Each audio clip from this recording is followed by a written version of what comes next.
podcast is part of the Sports Social Podcast Network. Welcome to the Two-Footed Extra Pod. This is our quick hit show where I'll unpack the latest news and gossip, plus rumours in the world of football. This show was brought to you by our friends over at Liberty Shield. Did you know that Liberty Shield's VPN service not only keeps your data safe, but can also help you bypass government blocks on IPTV streaming?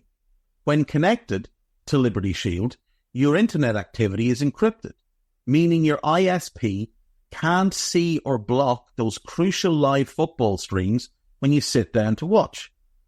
It genuinely is the ultimate solution for staying connected and never missing a match.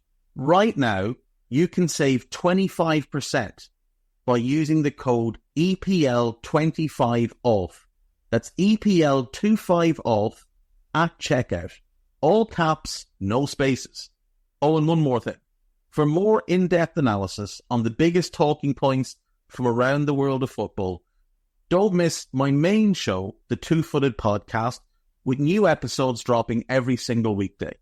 And if you want more from EPL Index, don't forget our Tad Predictable preview show or the Final Whistle review show recorded immediately after the big Sunday match.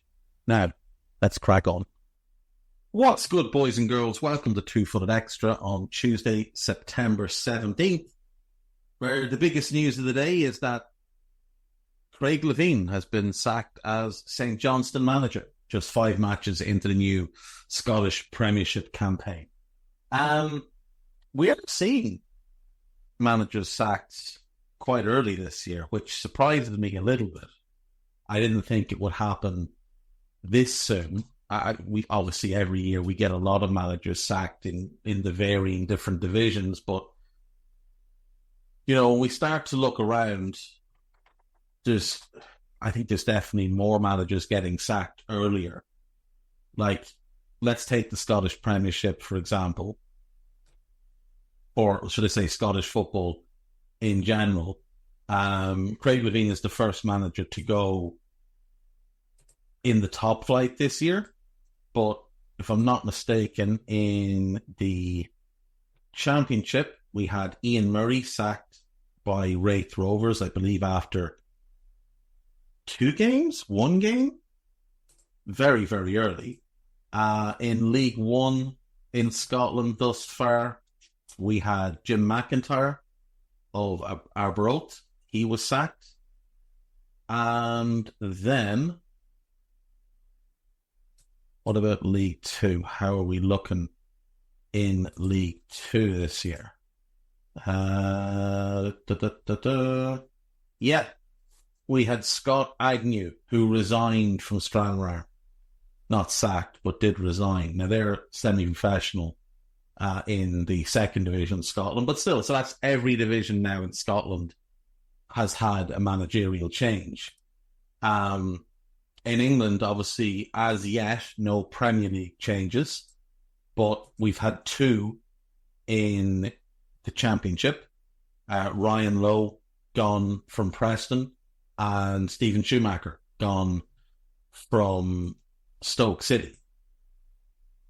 Check into League 1 and League 2 and see. We can also check the National League. League 1, Neil Critchley, obviously sacked by Blackpool, replaced by friend of the podcast, Steve Bruce. League 2, we had Paul Simpson sacked by Carlisle United. And as yet, they have not appointed a replacement. And then in the National League, we've had Ebbsfleet sacking Danny Searle, replacing him with Harry Watling. And Field sacked Chris Beach on Sunday after their own disappointing start to the season. That's the bottom 2 in the National League have both sacked their managers in the last 10 days. What if we look around Europe and see? We just check in the major leagues. We won't check in with all of them because, well, why would we really? Let's see. Okay. Check. Belgium, I suppose. You could check.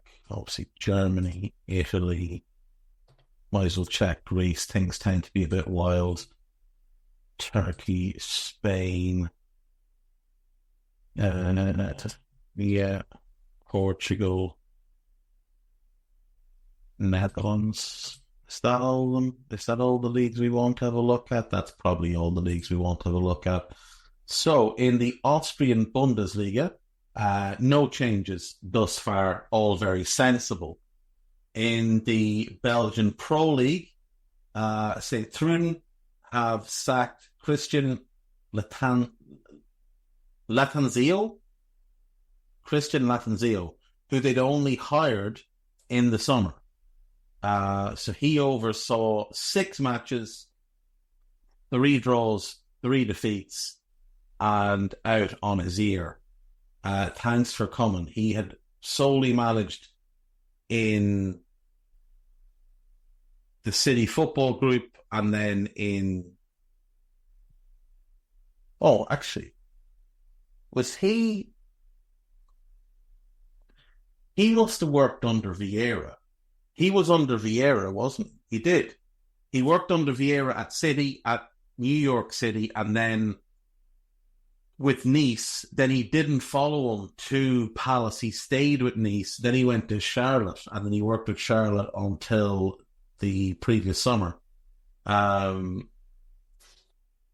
do a great job there. Somehow got this job and has been sacked already. So congrats to him on that. The Danish Super League, any changes there?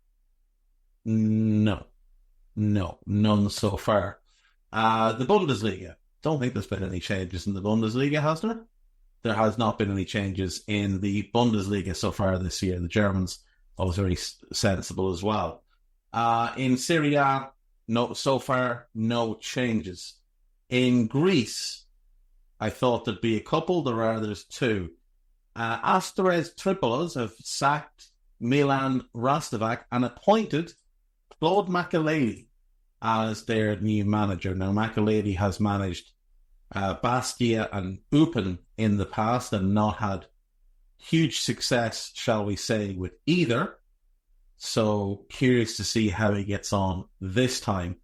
And also, Panathinaikos, they have sacked their manager yesterday, but not appointed a replacement as yet. In Turkey, yeah, of course, always a good chance of managerial sackings. Trabzonspor, they sacked Avci and brought in Gunas, and Hatayspor sacked Pulat and brought in Riza Kalimbi, who used to manage Besiktas. La Liga, nothing so far, all very kumbaya, everybody getting on with each other. We've had a couple of recent changes in the Russian league. Akhmat Grozny sacked Magomed Adiev, and appointed Sergei Tushiev. And then there was also a change at a club that I'm not familiar with, Fakel Verenesh. They sacked Sherevchenko in August and replaced him the next day with another manager whose name I just not even going to try. The Primeira Liga in Portugal, Roger Schmidt is the only manager gone. Former Wolves manager Bruno Lage brought in to replace him. Does it count that Braga sacked Daniel Sousa on the 11th of August?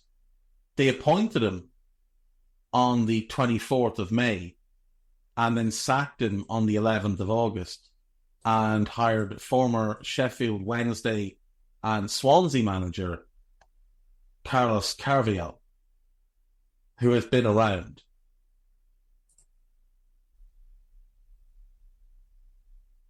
Absolutely madness to this. So Daniel Sousa takes over from Braga at the end of last season, just as a caretaker then gets the job.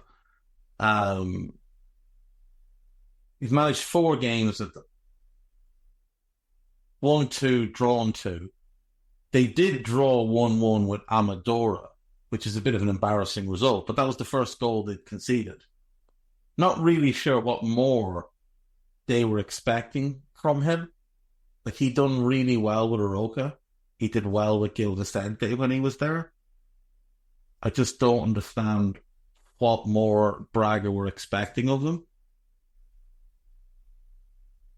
He is, for those who don't know, he was Villas-Boas's assistant for the longest time. Like, he went everywhere with Villas-Boas for like 12 years and then struck out on his own. I think he went to Villas-Boas. He was a student. I want to say he was like a college student and he was working on a research paper or something, and he approached Villas-Boas for an interview, and Villas-Boas offered him a job instead. Yeah. Not really sure what's going on there. I'd love to know more on why Braga sacked him, so that's going to be today's task, is to find out why. Then in the Eredivisie, no changes. No changes in the Eredivisie thus far. Right. What else we got? Ange Postecoglou has defended his comment about always winning trophies in the second season and says he's amazed and confused by a negative reaction.